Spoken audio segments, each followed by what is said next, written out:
నాకు అర్థం కూడా అడుగుతాను. మన దేశంలో ఏమైనా జరిగితే ఒక్కడు మాట్లాడాడు, సారీ కొందరు మాట్లాడారు. కానీ ఏదో దేశంలో ఎవడో చనిపోతే ఇక్కడ బంధులు ఇస్తున్నారు.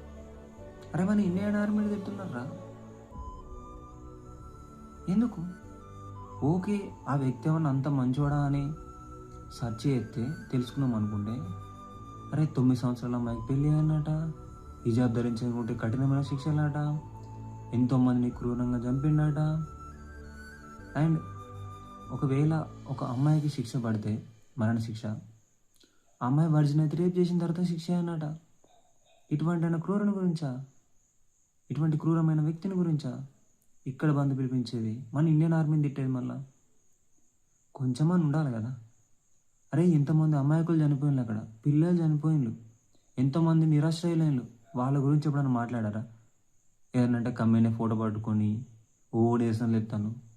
మన దేశం మీద ఎట్లా లేదు, అక్కడ దేశం వాళ్ళనైనా కూడా, మీ వాళ్ళనైనా కూడా అమాయకుల గురించి ఉండాలి కదా. కమ్మినే కమ్మినే కమ్మినే ఏంట్రా? మా ఫస్ట్ ఈ దేశం మీద భక్తి లేని వాళ్ళు, మీకు ఏ దేశం మీద భక్తి ఉందో అక్కడికి వెళ్ళిపోండి, బెటర్. జై హింద్, వందే మాతరం.